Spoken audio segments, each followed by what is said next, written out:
Hizo allowances za county assembly tuliuliza tuonyeshwe zinalipwa kina nani, kwa sababu tunajua kwamba nominated MCAs hawalipwi pesa zile Salaries and Remuneration Commission imesema walipwe. Na tena tunajua kwamba kuna watu wanaenda safari za chama kama kwenda Arusha na wanataka walipwe. Na pia tukawa tunajua kwamba kuna wale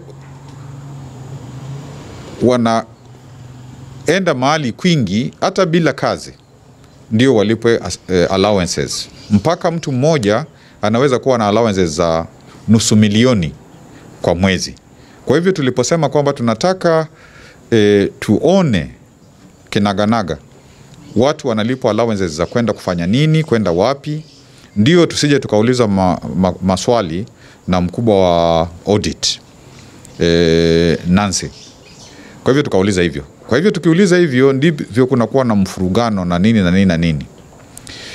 Kwa hivyo tunataka tueleze kabisa kwamba tulipopata pesa za Januari tulilipa kila kitu kinatakana kulipwa, isipokuwa hatukulipa allowances za executive na hatukulipa some of the contractors. Na ndio tuliamua tukipata pesa hizo za January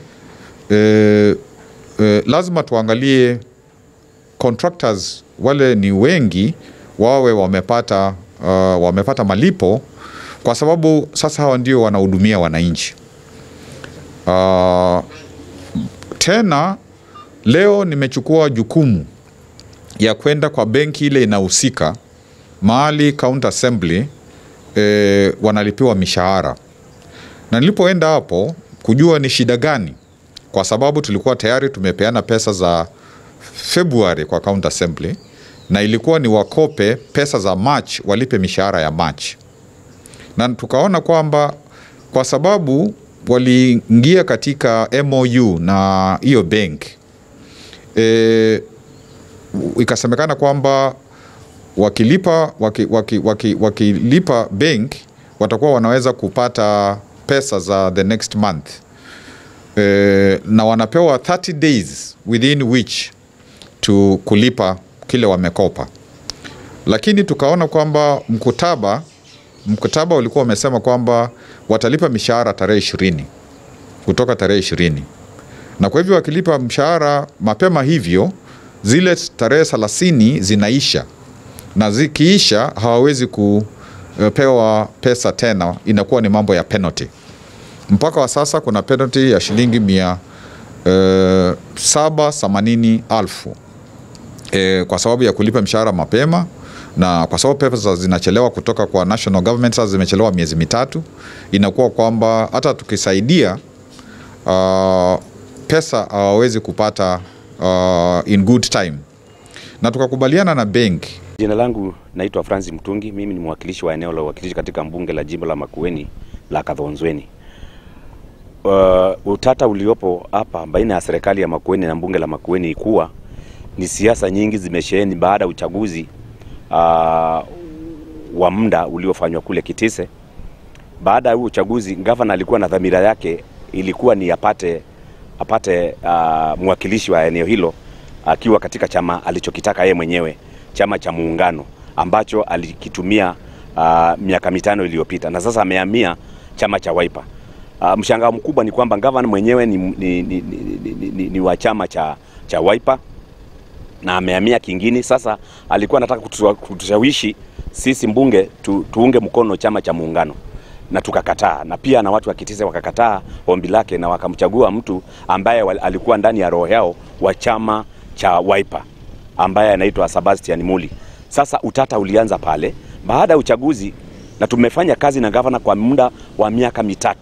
Tukawa na mambo mbadala, tukawa na ushauri mbadala, tukawa na mambo mbadala na biashara ya mbunge baina ya mbunge na serikali ya Makueni zilikuwa zinaendelea vizuri. Lakini baada ya uchaguzi huo tumepikwa na mshangao, kile kinachosheheni kikubwa hapa ni siasa. Kwa hiyo gavana akaona ili aridhike atasimamishia wambunge mishahara yao na marufuru yao, kwa sababu yeye ataka aridhike, kwa sababu hawa kutimiza ndoto yake ya kutaka mbunge wa eneo hile au wa chama alichokitaka. Sisi tulienda kinyume pamoja na watu wa Kitizi ambao ninawaenzi sana, ambao walikataa hombi lake na wakaenda kufanya uchaguzi kulingana na roho yao ilivyotaka, na walimtaka huyo kijana wa chama cha Wiper. Kwa hiyo kinachosheheni hapa ni siasa, na ukweli ni kwamba fedha zipo, sio ati pesa hazipo. Na gavana nataka nimshauri kwamba yeye alienda akaambia watu wa Makueni kwamba eti mbunge linataka kuwa kama mbunge lililopita. Watu wa Makueni sasa hivi ni dhahiri wamejua gavana ana shida na mbunge lolote, hata ikija nyingine atakuwa na shida. Wakati mwingine alikuwa anasema amekanyangiwa sando. Sasa yeye mwenyewe amekanyanga. Yeye sasa ndiye wa kukanyanga. Na tumegundua kwamba yeye ndiye mkanyangi mkubwa wa visando. Kwa sababu hana sababu maalum ya kusema kwamba atulipi, na ni hali ni hali ya msingi kikatiba, ni kwamba lazima kwa sheria mtu ambaye amefanya kazi kwa mwezi ukaisha marupurupu yake yalipwe. Na cha mshangao mkubwa ni kwamba wafanyikazi wa hudumu wa bunge la Makueni sasa hivi wameenda nyumbani wakafanyia kazi nyumbani, kwa sababu wengine hawajalipa nyumba. Hata mmoja leo asubuhi nimemlipia nyumba kwa sababu mama yake ni mgonjwa corona na hana pesa na analia. Sasa ni aibu gani hii?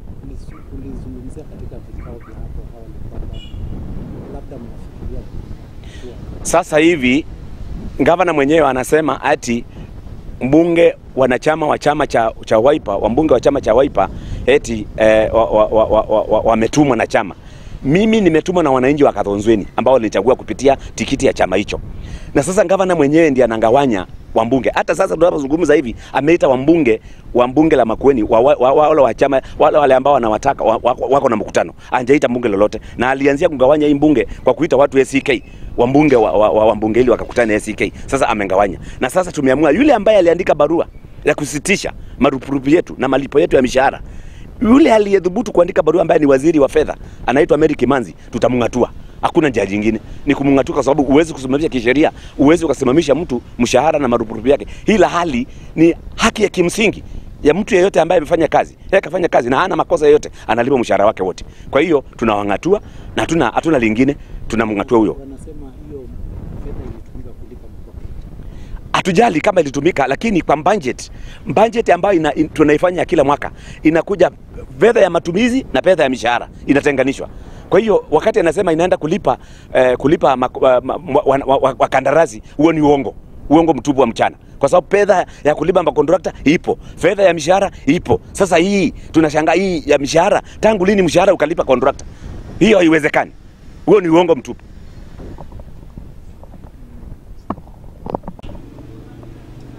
Thank you very much. Here at Makueni County Assembly, we are at a very unfortunate.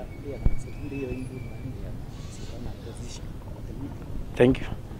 Thank you very much. My name is Engineer Joseph Mwema. I'm at the County Assembly. I'm the Majority Whip.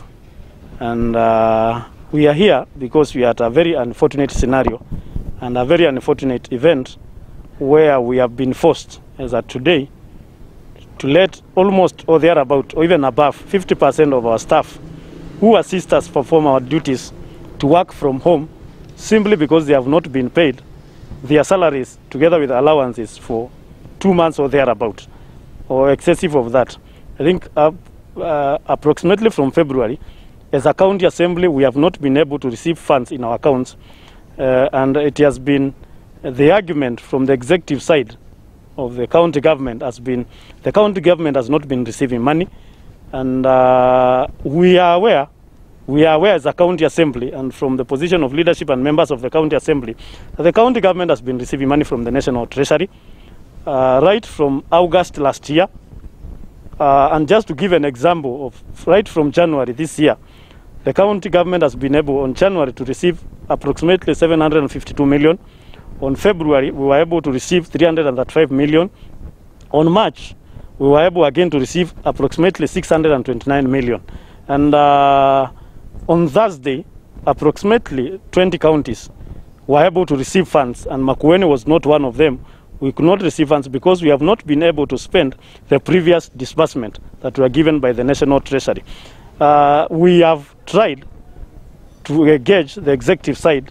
We have invited the CEC Finance for a consultative meeting, and there has not been any satisfactory answer why we were not able to pay our staff or even pay our honorable members.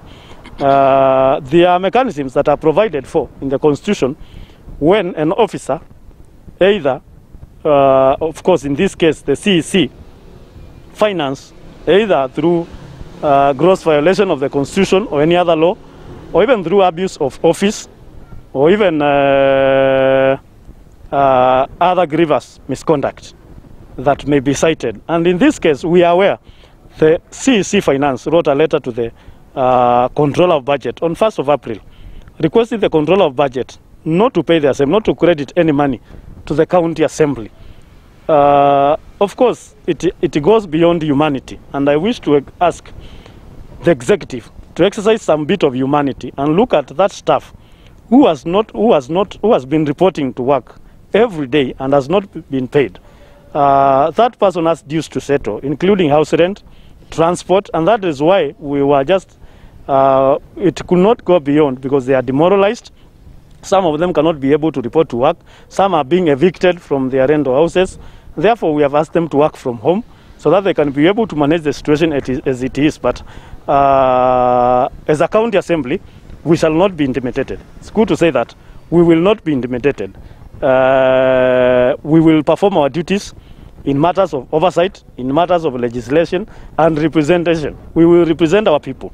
Where projects have not been implemented, we will do oversight, and we will do that. We will not be intimidated because we chose our democratic right to support a candidate in a by-election of our own choice. It is a democratic right. It is not attached anywhere to our salaries. And finally,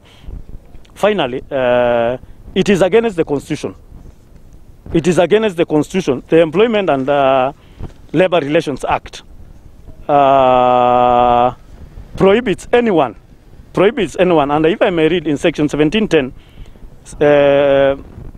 it says that anyone who willfully fails to make payment or to tender the wages earned or payable to an employee in accordance with subsection 1 of the same act. And therefore, it is against the Constitution not to pay wages and salaries for services that have been given. And I wish at this point that if the executive side of the government told the workers or told the staff or the honorable members that will not be able to pay you because of 1 or 2, 3 reasons. And as at now, there is no single reason that has been provided why we have not been paid our salaries and our allowances. And as honorable members, whether paid or not, we shall continue discharging our mandate. Thank you. Kuwa na shida kama ni mtoto, unaenda kwa baba yako, unazungumza na yeye. Usimami pale unatoa habari kwa wanahabari, mwingine anatolea pale. Kweli hapo kuna suluhu. Suluhu upatikana watu wakaa pamoja na kujua nani anadanganya mwingine. So tumekuja hapa consultative meeting kujua vile baba yetu anaendelea na anaendelea vizuri, na tumezungumza mambo ya muhimu sana. Na ametuonyesha hata njia vile tunaweza ongea na cooperative bank mambo fulani. Na hata allowance yamekuwa akitusaidia sana. Ukweli tumekuwa tunalipwa hata wakati ni kubaya.